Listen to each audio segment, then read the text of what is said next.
Chapters 23 and 24 summaries. So chapter 23, rules of governing the assurance and trading of securities. So it talked about the Dodd-Frank Wall Street Reform and Consumer Protection Act of 2010. So it sought to prevent further occurrences of problems faced by the U.S. between 2008 and 2010.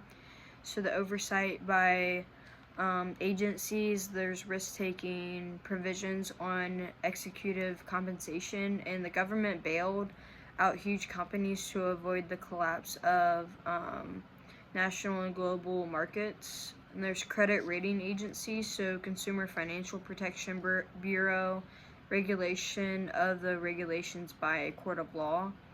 And then there's Sarbanes-Oxley Act of 2002, so the corporate accountability, new accountability regulations, and criminal penalties.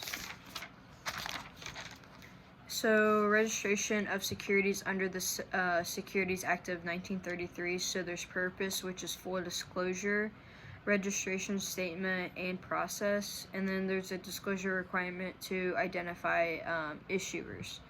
So the Security Exchange Act of 1934, registration of securities issued was extended to all corporations that have assets of more than $10 million, have a class of equity securities with 500 shareholders, and are involved in interstate commerce.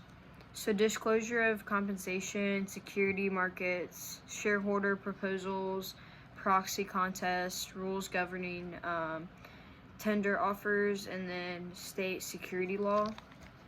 So known as blue sky laws, similar of federal laws, Uniform Security Acts, National Security Market Improvement Act, so the e-commerce, online security disclosures and fraud regulation, and the market of securities, fraud in the market.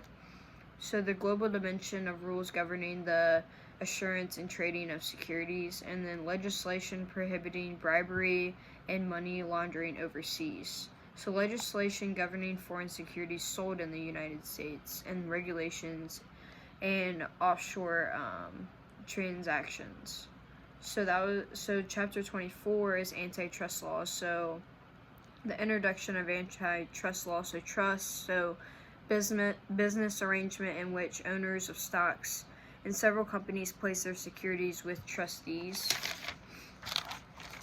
And so there are exceptions, and it's regulated industries, labor unions, agricultural activities, baseball, export activities, and oil marketing. So Sherman Act of 1890s, combination, contract, or conspiracy. So restraint of trade, so it's action of interferes with the economic law of supply and demand.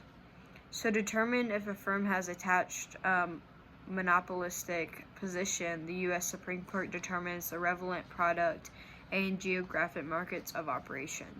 So whether the defendant has overwhelming power in the relevant markets, so there's intent of monopolize, attempt to monopolize, and then the Clayton Act of 1914, it prohibits price discrimination and tying in executive, so it's like dealing agreements. So other anti-statutes, Federal Trade Commission Act of 1914, so there's Bank Merger Act of 1966, and enforcement of U.S. law overseas. So a court decision condemning certain businesses' practices prohibited by the U.S. antitrust laws does not give equitable relief to the plaintiff. So the learnings impacting me was learning about the Sherman Act of 1890, and the antitrust law prohibits from lowering the price and is a violation that is more likely to be prosecuted criminally.